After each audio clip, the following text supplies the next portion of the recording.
अबे भाई वो लड़की तुझे देख रही है। कहाँ कहाँ? छतरी कहीं का, पता नहीं कहाँ से नल्ले बेरोजगार आ जाते हैं।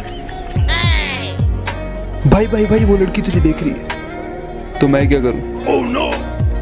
वाह क्या लड़का है, very handsome boy.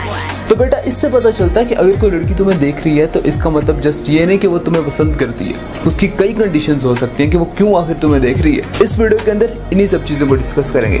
Number 1, unintentionally. Unintentionally मतलब कि उसकी कोई नीयत नहीं थी देखने की, समझे नहीं? अभी समझाता हूँ। अनइंटेंशनली मतलब कि बेध्यानी में देखना। हो सकता है वो अपने ध्यान में हो लेकिन उसकी नजरें तुम पर हो, लेकिन दिमाग में उसके कुछ और चल रहा हो और तुम समझो कि यार ये तो मुझे देख रही है, और तुम वो सब ओछी हरकतें शुरू करते जो उसे इम्प्रेस करने के लिए लड़के करते हैं। अबे ये क्यों मुझे ऐसे गौर गौर से देख रही है? लगता है पसंद आ गया हूँ मैं इनको।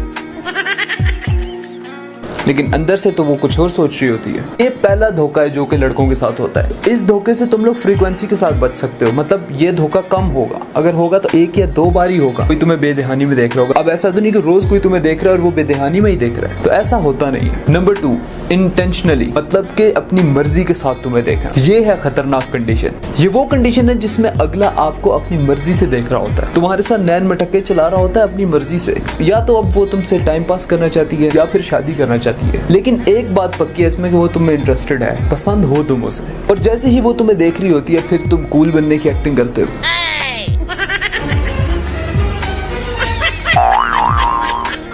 ऐसा प्रिटेंड करते हो कि तुमने तो कुछ देखा ही नहीं, तुम्हें तो कुछ पता ही नहीं, लेकिन तुमने सब देखा होता है। लेकिन इस चक्कर के अंदर भी हमारे बहुत सारे लड़के बेचारे बेवकूफ बने। तो सिर्फ नैन मटकों पर जाकर किसी को भी ऐसे प्रपोज मत मार दो, थोड़ा वेट करो, ऑब्जर्व करो, उसके बाद कोई एक्शन लेना ना। और ज्यादातर केसेस के अंदर लड़कियां इंटेंशनली ही देखती हैं। जैसा कि मैंने बताया कि अब ऐसा तो नहीं कि हर रोज कोई बेध्यानी में देख रहा हो। बेध्यानी में हर रोज कोई नहीं देखता, वो फिर इंटेंशनली होता है। लेकिन असली मर्द वही है अपनी पसंदीदा औरत के लिए ही कोई कदम उठाए, कोई एफर्ट करे। अब ऐसे तो अगर तुम हैंडसम हो तो रोजाना तुम्हें कहीं 100 लड़कियां देखती होंगी, लेकिन क्या अब तुम हर किसी के पीछे जाओगे? बिल्कुल नहीं। एक प्योर जेंटलमैन उसी के पीछे जाता है जिससे उसने शादी करनी हो, वरना बाकियों को तो वो एटीट्यूड दिखाता है और इसीलिए उसकी वैल्यू ज्यादा रहती है, क्योंकि वो हर किसी को अवेलेबल नहीं होता। ये एक साइकोलॉजी है। जो चीज हमें मेहनत करके मिलती है उसकी कदर ज्यादा होती है, जो चीज बिना मेहनत की मिल जाती है उसकी कदर कम है, क्योंकि वो रेयर नहीं है ना, वो तो कॉमन है। और एक मर्द को रेयर चीज वो बनाती है कि हर किसी की अप्रोच नहीं है उस पर, जस्ट कुछ लोग हैं जो उस तक अप्रोच कर सकते हैं। इसी से फिर निकाल निकाल के किसी ने कोई सिग्मा बना दिया, किसी ने कोई अल्फा मेल बना दिया, लेकिन मेन बात यही है। और जहां तक देखने की बात है, साइकोलॉजिकल रिसर्च के मुताबिक लड़कियां मोस्टली उसी को देखती हैं जिसमें इंटरेस्टेड हो, जिसमें इंटरेस्ट ना हो उसको नहीं देखती। बहुत ही कम लड़कियां होती हैं, उसमें भी कंडीशंस हैं जो मैंने बता दी हैं। अगर रोजाना तुम्हें कोई लड़की देखती है तो मोस्टली केसेस यही है कि वो तुम्हें इंटरेस्टेड है। लेकिन भाई लड़की फिर खुद क्यों नहीं कन्फेस करती फीलिंग्स अगर वो रोजाना देखती भी है? वेरी गुड क्वेश्चन बेटा, लेकिन इसका भी एक आंसर है। इनके ऊपर जो साइकोलॉजिकल रिसर्च हुई है उससे पता चला कि लड़कियां जो होती हैं बहुत ही शाय होती है इस मामले में, कभी भी खुद अपनी फीलिंग्स को कन्फेस नहीं करना चाहती। पहले उन्हें शर्म आती है, वो चाहती है कि अगला करे। इसकी भी एक रीजन है, क्योंकि वो जज नहीं होना चाहती, वो नहीं चाहती कोई उन्हें जज करे, यार इस लड़की का तो करैक्टर ही ऐसा है, क्योंकि इनको जज किया जाता है सोसाइटी के अंदर। तो इसलिए बेटा हमेशा लड़के को ही ट्राई करनी पड़ती है और अपनी इज्जत गिरानी पड़ती है, लेकिन लड़कों को इन चीजों से ज्यादा कोई खास फर्क पड़ता नहीं है। अगर कोई लड़की नहीं देख रही हो तो लड़के एक गलती बहुत ज्यादा करते हैं कि जाकर डायरेक्ट ही प्रपोज मार देते हैं।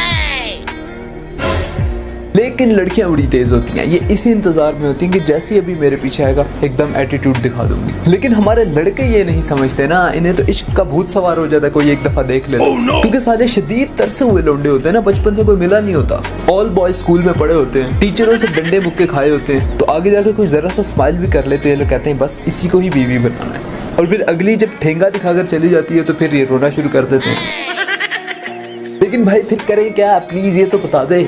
अच्छा रो मत, बता रहा हूँ। मैरिजल अप्रोच करो, समझे नहीं?